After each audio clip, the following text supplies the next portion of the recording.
विधानसभा मतदानासाठी आता केवळ 8 दिवस उरलेले आहेत आणि या 8 दिवसामध्ये अनेक घडामोडी घडताना दिसून येत आहेत. अनेक गावामध्ये ज्या आहेत त्या चर्चा होताना दिसून येत आहेत की उमेदवार असा असायला हवा, तसा असायला, आणि आपला आमदार जो आहे तो निवडून कशा पद्धतीने द्यायला पाहिजे यासाठी चर्चा होत आहेत. आणि आपण त्याच अनुषंगानं उदगीर जळकोट विधानसभा मतदारसंघातल्या क्षेत्रपाळ या ठिकाणी आलेलो आहोत.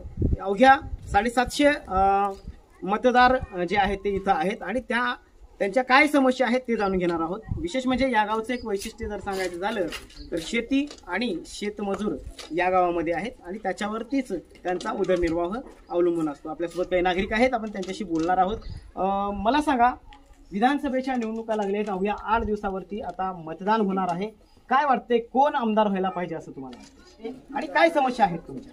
आमच्या समस्या आहेत, गावातला मेन रस्ता भैरवनाथ मंदिरापर्यंत गेला पाहिजे आणि मातंग समाजाच्या स्मशानभूमीपर्यंत एक रस्ता गेला पाहिजे आणि पाण्याच्या टाकीच्या आमच्या मेन 3 समस्या आहेत. येणाऱ्या कुणीही आमदार जरी आले तरी जातीने लक्ष घालून आमची तेवढी कामं पूर्ण करून द्यावं, आमच्या अशा गावकऱ्यांची सगळ्या अपेक्षा. काय वाटते काका, काय एकंदरीत तुमच्या गावातल्या समस्या आहेत आणि कोण सोडविल येणाऱ्या काळामध्ये असं तुम्हाला वाटतं? आता जो निवडून येईल ते सोडवेल, पण आमचा असा प्रश्न आहे, आता आम्हाला भरपूर दिवस झाला आम्हाला रस्ताच नाही स्मशानभूमीला. कच्चा रस्ता आहे, पाऊस पडलं पुरा चिखलातून जावं लागतं आम्हाला. आमचा तेवढाच रस्ता करून द्यावा, आमची एवढी अपेक्षा आहे. फक्त स्मशानभूमीचा रस्ता एवढी समस्या आहे का? पाण्याची टाकी, भैरवा मंदिराकडे रोड, हे समस्या, दुसरा काही समस्या नाहीये.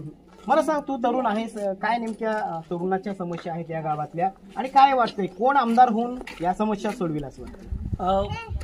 आमदार तर आता सध्या तर काही जनतेचा कौल आहे, पण मला असं वाटतं की माझ्या गावामध्ये सगळ्या सुखसुविधा असल्या पाहिजेत. त्याच्यानंतर माझा जो समाज आहे त्याच्यामध्ये आता प्रामुख्याने तुम्ही बघत असाल तर आता आम्ही जर आमचं जे शिक्षण वगैरे झालेलं आहे ते अदर म्हणजे दुसऱ्या सिटीमध्ये जाऊन आम्ही शिक्षण वगैरे घेतलो आहे, पण मला असं वाटतं की माझ्या गावामध्ये एक चांगल्या प्रकारे कॉलेज निर्माण व्हावं.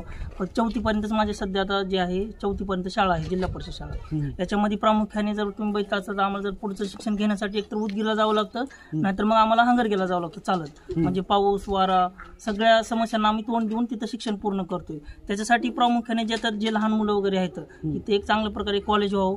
त्याच्यानंतर जे समाजामध्ये जे तरुण जी पिढी आहेत त्यांच्यासाठी आहे ना रोजगार उपलब्ध व्हावा इथं ह्याच्यामध्ये. आता उदगीर तालुक्यामध्ये आता तुम्ही बघत असाल तर मला पण ड्युटीसाठी दुसऱ्या अदर सिटीमध्ये जाऊन मला जॉब करावा लागतोय, पण कदाचित जर हे जर उदगीर सारख्या मोठ्या शहरामध्ये जर झालं कदाचित तर आम्हाला तिथं जॉब वगैरे भेटू शकतो असं मला वाटतं. काय वाटते कोण सोडविल, हे कुठल्या सरकार सोडविल तुमच्या समस्या? आता हे सरकार तर महाविकास आघाडी पण आहेत, पण एक्झॅक्टली मी सांगू शकणार नाही, कारण हा जनतेचा ऑलरेडी मी मगाशी सांगितलं तुम्हाला, हा जनतेचा कौल आहे. त्याच्यानंतर माझ्या गावात अजून एक समस्या ती म्हणजे रस्ते आणि पाणी पुरवठा. हा पण एक खूप मोठी समस्या आहे, गेले वर्षानुवर्ष हे होत आहे. त्याच्यानंतर गेल्या वर्षानुवर्षापासून पाणी आणि रस्त्याची समस्या आहे. काय वाटते तुम्हाला, काय वाटतं एकंदरीत काय समस्या गावामध्ये आहेत आणि ते तुमच्या गावातल्या ज्या समस्या आहेत ते कोण सोडवाल? आमच्या गावामध्ये कसं आहे माहितीये का, जे पुढाकारी आहेत ते दलित वस्तीपासून कुठलीच सुविधा येऊ देत नाही. जे आमदार आले खासदार आले ते सगळे तिकडल्या तिकडेच हे करून घेतात.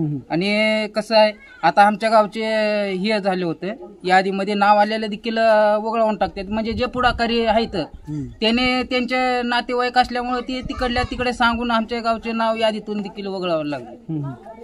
काय समस्या आहेत गावामध्ये? समस्या काय, रस्त्याची समस्या आहे, पाण्याच्या समस्या आहेत, दुसऱ्या कुठल्या समस्या नाहीत. दलित वस्तीची येऊन एकदा पाहणी करावं लागेल. आमचे सभागृह बघा सगळेच काहीच नाही, दुसरं आमचं काय हेच होत नाही. वाटतं एकंदरीत कुठलं सरकार आल्यानंतर तुमच्या गावाकडं लक्ष दिलं जाईल आणि कुठला आमदार जो आहे तुमच्या गावाकडे लक्ष देईल?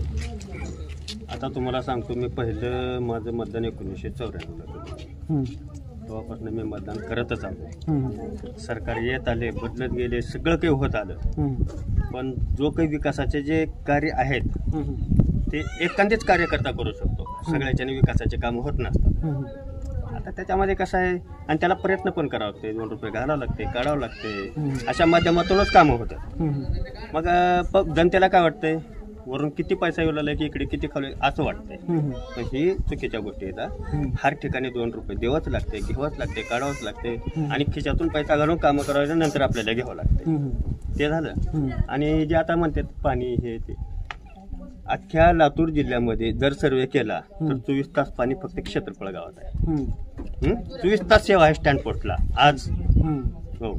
आणि जे सरकारचे आता येणार आहे पण दोन्ही पण टपमध्ये आहे. तुतारी पण टपमध्ये आहे आणि घडी पण टपमध्ये आहे. आणि योगा ज्याचा काही विजय होईल ते ज्यात काही ह्यानं होणार नाही. एक 25-25 हजाराच्या मताने इकडे तिकडे विजय होऊ शकतो. मग एकतर संजू भाऊचा होऊ शकेल किंवा एकतर भालेराव साहेबाचा होऊ शकेल. आमदार कोण होईल असं वाटतं? कारण काय? कारण काय काम केलेलं आहे म्हणून त्याच्यात माहिती देतात. कुठलं काम झालेलं आहे? कशाचं? क्षेत्रपाळाला दिलेलं काय दिले? काय बी तिने दिलेली दाबून ठेवत असतील त्याचा काय अर्थ नाही त्याचा दाबण्याचा. त्यानं सुचलं पाहिजे ते. हाय टाकी बांधतात टाकी अजून झालेली नाही. पाणी कुठून येते? कुठला आहे गुत्तेदार? गुत्तेदार कुठले आहेत गुत्तेदार? मुन्ना पटेल. काय म्हणजे जी पाण्याची योजना आहे ती पूर्ण झालेली नाही. पाण्याची झालेली नाही. टाकी अडवलेली आहे. एकंदरीत जर या क्षेत्रपाळ गावचा जर कौल बघितला तर त्यांच्या ज्या प्रामुख्याने ज्या समस्या आहेत त्या मूलभूत सुविधाच अजून पूर्ण झालेल्या नाहीत असे गावातल्या लोकांचं म्हणणं आहे. आणि मतदानाचं जर सांगायचं झालं आणि आमदार कोण होणार हे जर सांगायचं झालं तर अजून चित्र अस्पष्ट आहे. कारण लोकांच्या अनेक समस्या अजूनही अपूर्ण आहेत. मी बसू शेटावळे आणि माझ्यासोबत माझे सहकारी सुधाकर नाईक, उदगीर क्षेत्रपाळ.